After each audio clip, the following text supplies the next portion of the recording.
करार से पधारे सत्संग प्रेमी बंधुओं और माताओं,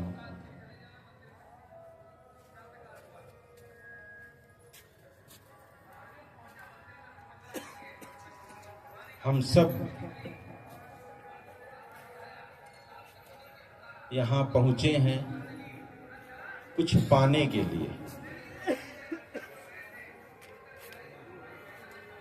जितने भी व्यक्ति इस कुंभ मेला में आए हैं वो सब कुछ न कुछ पाना चाहते हैं। कोई डुबकी लगा के, कोई दर्शन करके, कोई सुन के। अब सफल कौन होगा ये अलग विषय है। डुबकी लगाने वाला सफल होगा कि सत्संग सुनने वाला सफल होगा कि जो रोड से ही हाथ जोड़ा, प्रणाम किया, दर्शन किया, निकल दिया, वो सफल होगा।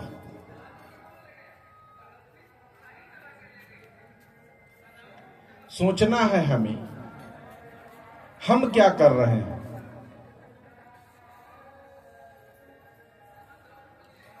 ये कुंभ मेला का आयोजन होता है, समाज में ये प्रचारित है कि यहां 3 नदियां बहती हैं, गंगा, जमुना और तीसरी सरस्वती। तीनों में स्नान करेंगे, लेकिन सबने गंगा जमुना तो देखा, लेकिन सरस्वती का दर्शन हुआ क्या? स्नान हुआ क्या? नहीं हुआ। लेकिन कहने वाले ने सही कहा, जो समाज में प्रचार है उसमें सही प्रचार है कि जो इन तीनों में स्नान करेगा वो फल पाएगा। लेकिन समस्या यहां सबसे बड़ी ये है कि हम सबको सरस्वती मिलती ही नहीं। कुंभ मेला तो आते हैं और बिना सरस्वती में स्नान किए वापस चले जाते हैं। अब ये स्नान होगा कैसे? बताएगा कौन कि भैया हाथ पकड़ के ये है सरस्वती नदी, यहां डुबकी लगाओ। आप घाट पर जाओगे तो आपके पास पंडे पहुंच जाएंगे, पुजारी पहुंच जाएंगे, यहां चढ़ाओ, यहां दूध डालो, यहां जल डालो, यहां ये करो। लेकिन क्या कोई बताएगा कि सरस्वती नदी कहां पर है? यहां संत जन बताते हैं। सरस्वती का मतलब क्या होता है? आप जब याद करिए, जब आप छोटी कक्षा में थे, चौथी, पांचवी, पहली, दूसरी, तो सरस्वती किसे कहते थे? विद्या को। विद्या मतलब ज्ञान। जो ज्ञान है वही सरस्वती है। और ये ज्ञान, ये सरस्वती आज यहां हर पंडाल में बह रही है। सरस्वती का मतलब ज्ञान है केवल, और ये ज्ञान यहां हर पंडाल में बह रहा है। और ये 12 महीना नहीं बहेगा। कितने महीना बहेगा? केवल 1 महीना, 12 जनवरी से 12 फरवरी तक। उसके बाद यहां सरस्वती नदी देखने को नहीं मिलेगी। लेकिन बंधुओं, विडंबना है, दुख है कि लोग यहां आते तो कितने लाखों हैं, करोड़ों हैं, लेकिन सरस्वती का दर्शन कर ही नहीं पाते हैं, जान ही नहीं पाते कि सरस्वती नदी है कौन, उसमें स्नान कैसे किया जाता है। लोग तो बस इस पंडाल से उस पंडाल, उस पंडाल से उस पंडाल, लोगों की आके बताते हैं मैं इतना दूर तक गया, वहां तक गया था, वहां उनका पंडाल लगा है, वहां अमुक, वहां अमुक। लेकिन जो ज्ञान की नदी है, जो ज्ञान का स्नान है, उससे अछूते रह जाते हैं। बंधुओं, जरूरत है कि हम उस सरस्वती नदी को ढूंढें, उस सत्संग को ढूंढें, उस ज्ञान को ढूंढें और उसमें निमज्जन करें, उसमें स्नान करें। सब यहां ढूंढ ही रहे हैं और किसी को मिल नहीं रहा है। कबीर साहब इसीलिए कहते हैं कि पानी में मीन पियासी। मछली तो है पानी में, लेकिन वो प्यासी है।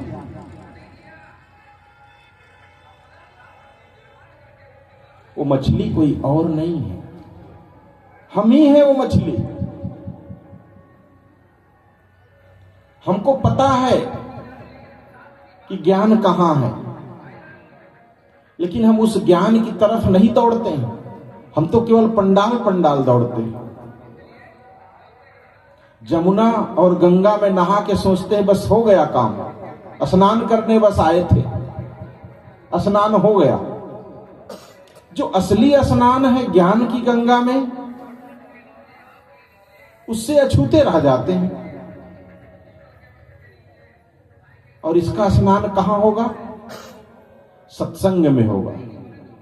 जब कहीं बैठेंगे, अस्थिर होके, शांत होगे, तब आपको बताया जाएगा कि तुम जिसे ढूंढ रहे हो, जिसे पाना चाहते हो, वो तुम्हारे पास है। हर आदमी अपने जीवन को, अपने परिवार को, अपने बाल बच्चों को सुखमय बनाना चाहता है, बस कि हमारे जीवन में कभी सुख कम ना हो, कभी दुख ना आए, हमारा जीवन हमेशा सुखमय बना रहे। और इस काम के लिए वो कुछ भी करने को तैयार है। जहां नाक रगड़ने कहोगे वहां रगड़ेगा, वैष्णो देवी जाने कहोगे वहां जाएगा, पहाड़ पर चढ़ने कहोगे वहां जाएगा, एक डुबकी लगाने कहोगे 4 लगाएगा। बस शर्त यह है उसका दुख मिटना चाहिए, उसके जीवन में दुख नहीं आना चाहिए। पुरुष हो, महिला हो, कोई भी हो, इस काम के लिए सब आदमी दौड़ रहे हैं। और वही भावना लेकर हम सब घर से निकले, अपने दुख को कम करने के लिए। लेकिन बंधुओं, हर दुख के पीछे कोई ना कोई कारण होता है, ये आपको समझना होगा। दुख मिटेगा आपका, बस आपको तरीका जानना होगा, वो टेक्निक जाननी होगी कि उसको खत्म कैसे किया जाए। वो तरीका केवल संतों के पास है। वो संत आपको बता सकते हैं कि आपका दुख कैसे कम किया जाएगा, कैसे दूर किया जाएगा। बाहर आप स्नान करके, भगवान का दर्शन करके, परमात्मा का दर्शन करके सोचे कि हमारा दुख दूर हो जाए, हमारी समस्या का समाधान हो जाए, तो ये कभी संभव नहीं है। इसको तो करते करते आपके बाल काले से सफेद हो गए। हमारे दादा बाबा सब चले गए यही सोचते सोचते। किसी का कम हुआ, कारण समझना होगा। कारण क्या है आखिर? पहले क्या समझना होगा कि दुख आता कहां से। अगर आपके घर में कोई चोर घुस जाए और आपको पता चल जाए कि हमारे घर में रोज चोर घुसता है और कुछ ना कुछ चुरा ले जाता है, तो आप क्या ढूंढेंगे? सबसे पहले डंडा, उसे मारे। पहले ढूंढेंगे कौन सा दरवाजा खुला रह गया, कहां पर हमारी दीवार टूट गई, कहां पर बाउंड्री टूट गई, कहां से कमजोर है, ये जानना जरूरी है। तो बंधु, इसी प्रकार आपको अपने जीवन में भी ये समझना सबसे महत्वपूर्ण है, दुख आता कहां से, दुख है क्या चीज आखिर।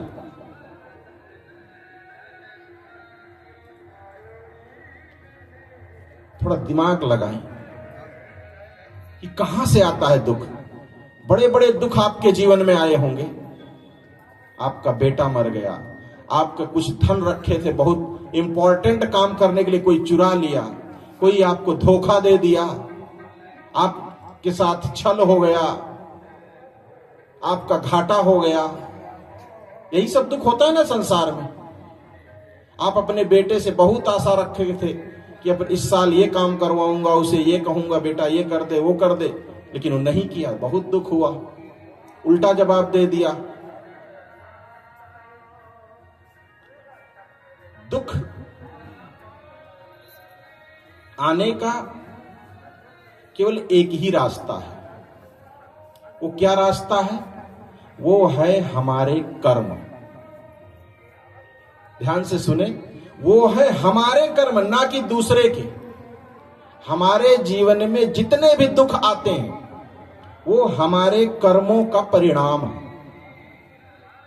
रामायण में एक पंक्ति आती है, आप लोग सुने होंगे, कर्म प्रधान विश्व रचि, देखो बाबा जी को याद है, विश्व रचि राखा, और जो जस करे सो तस फल चाखा।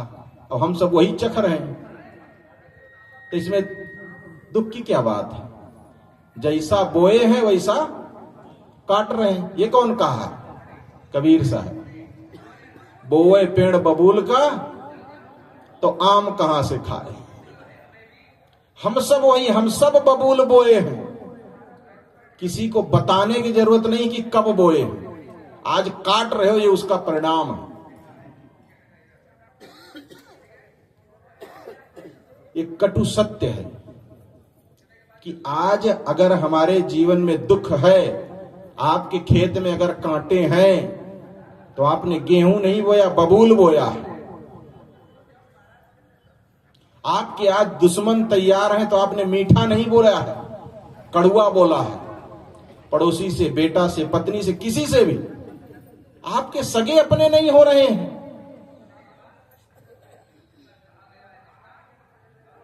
ये सब करने वाले केवल हम हैं, कोई दूसरा नहीं।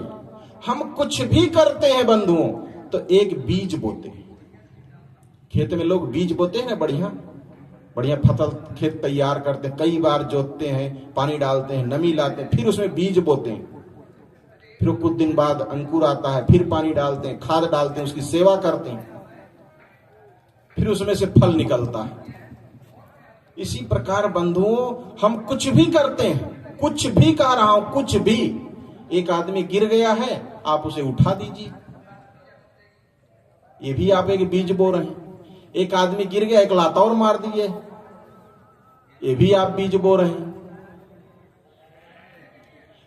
कोई असहाय दिखे, आप उसकी सहयोग कर दीजिए। कुछ ऐसा लगा कि हाँ सच में ये इसको जरूरत है 100 रुपए की, आप उसे दे दीजिए। आप दुकानदार के पास गए, किसी का देखो मोबाइल बज रहा है भाई, और उनको पता भी नहीं किसका बज रहा है। बंद कर लें साहब। मैं कह रहा था कि आप किसी दुकान में गए,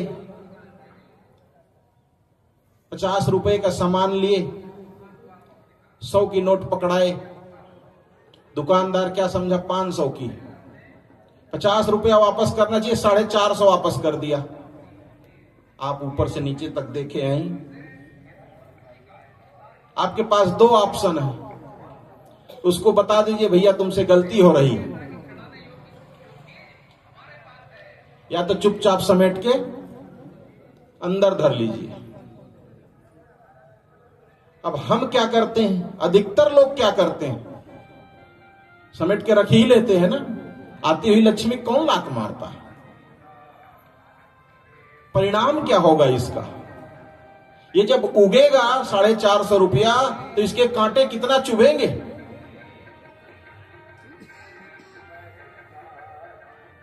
ये आदमी बीज बोता है, और ये बीज रहता तो एक ही है भाई, लेकिन जब ये उगता है तो बहुत सारा होता है। एक गेहूं को पेड़ लगाओ, उसमें एक ही थोड़े नहीं, कम से कम 200-300 गेहूं निकलेंगे। आज किसी की आप एक थप्पड़ मार दो किसी को, या 1 रुपए की हानि कर दो, 100 रुपया किसी का चुरा लो, आपको क्या लगता है उतना ही देना पड़ेगा? सूद ब्याज सहित कई गुना ज्यादा देना पड़ेगा, और जो आप मेहनत से कमाए उसको भी देना पड़ेगा साथ में, वो भी जाएगा लेकर के वो। और यही हो रहा है, इसी से आदमी परेशान है कि दुख खत्म काहे नहीं होता। गेट तो हम बंद ही नहीं कर रहे हैं ना, दुख किधर से आता जहां से है वो बंद ही नहीं कर रहे हैं हम, अभी करना बंद ही नहीं कर रहे हैं हम, अपने आप को सुधार कर ही नहीं रहे कर्मों का। जब तक गलत कर्म नहीं बंद करेंगे तब तक दुख के दरवाजे नहीं बंद होंगे। और जीवन को कितनी भी डुबकी लगा लें, कितना भी सत्संग सुन लें, कितने भी पर्वतों की यात्रा कर लें, कितनी भी नाक रगड़ लें, इसको कोई कम नहीं कर सकता है। हिंदुस्तान में 140 करोड़ लोग हैं लगभग, 140 करोड़ में लगभग कहते हैं 40 से 45 करोड़ लोग स्नान करेंगे यहां। सबके दुख खत्म हो जाए तो कितनी बड़ी बात है? और अगर दुख खत्म होने लगे तो सबको डुबकी लगा लेना चाहिए, 140 को भी। लेकिन क्या कम होता है? यहां आने के बाद कईयों के पर्स कट जाएंगे, कईयों के क्या चोरी हो जाएगी, कईयों क्या हो जाएगा, कितना दुख हो जाएगा उन्हीं को। किसी के संगी बिछुड़ जाएंगे जो मिलेंगे ही नहीं जिंदगी भर। लोग दुख कम करने आते हैं और दुख और बढ़ जाता है। बंधुओं, दुख कम करने का एक ही तरीका है कि हम अपने कर्मों को सुधारें, गलत कर्मों को छोड़ दें, दुख आना बंद हो जाएगा। लेकिन तुरंत नहीं बंद होगा, क्योंकि आप बहुत कुछ कर चुके हैं, बहुत कुछ अहित कर चुके हैं, आप बहुत कुछ गलत कर चुके हैं, बहुत सारी गालियां लोगों को दे चुके हैं, वो सब भोगना पड़ेगा आपको। अभी नहीं तो अगले जन्म में। उससे कोई नहीं बचा सकता है। और अगर कोई बचा दे आपको इन दुखों से, अगर कोई आपको आपके किए हुए गलत कर्मों के परिणाम से अगर कोई बचा दे, तो उसके लिए कौन सा शब्द ढूंढूं मैं?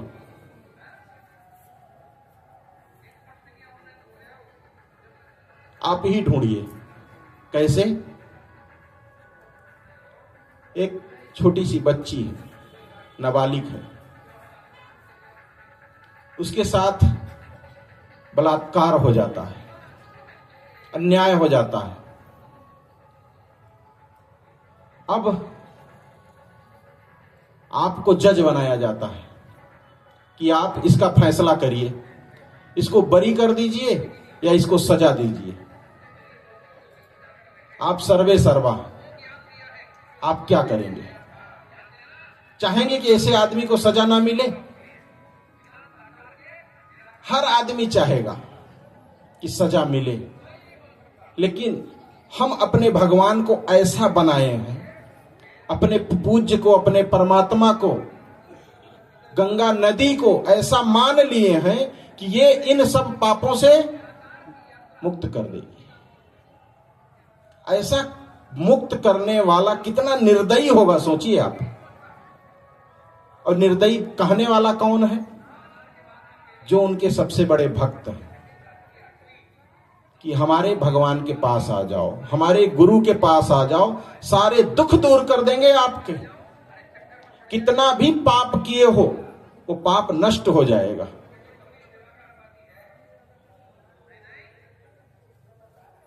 हमारे पास शब्द नहीं है ऐसे व्यक्ति के लिए। कैसा शब्द नहीं, मतलब इतना, मतलब वो आदमी इतना निर्दयी होगा, नियम कानून से कोई मतलब ही नहीं उसको, एकदम कहा जाए कि बेईमान। आप खुद सोचिए, किसी के साथ अन्याय हो जाए, किसी को न्याय न मिले, ये सही बात है। लेकिन लोग क्या करते हैं कि भगवान को भी घूस दे देते हैं। 1 लाख का सरकार से गबन किए और 1100 रुपए का लड्डू मंदिर में चढ़ा दिए। होता है कि नहीं होता है?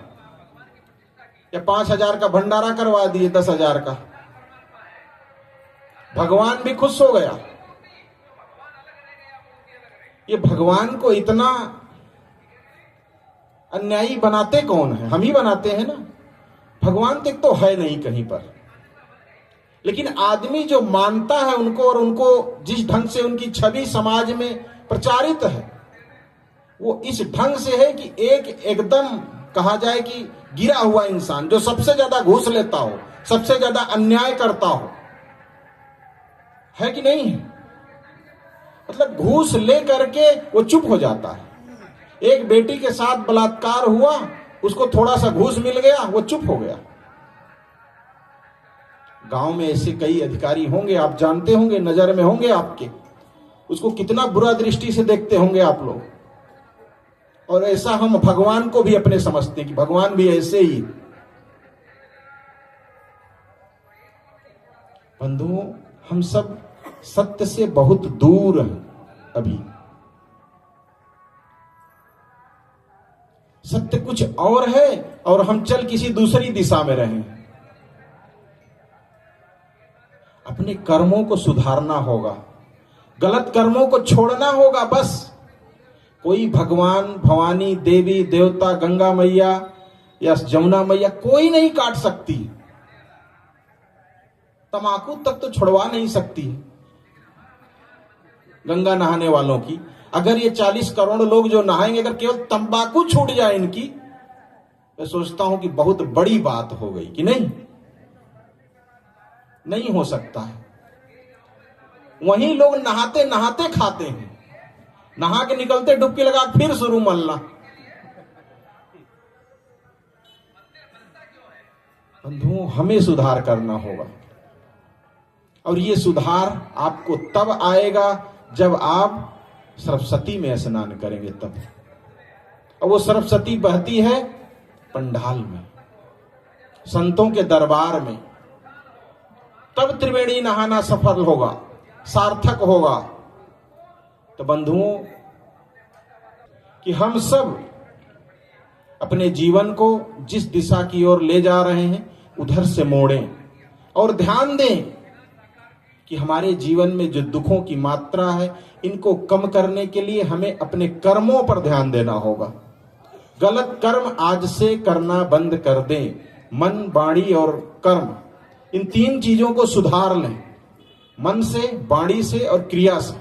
इन तीनों से किसी का अहित ना हो, किसी को दुख ना पहुंचे, बस आपका ये शुद्ध हो गया। बस और अधिक कुछ ना कहते हुए मैं अपनी वाणी में विराम देता हूं। बोलिए सद्गुरुदेव की जय।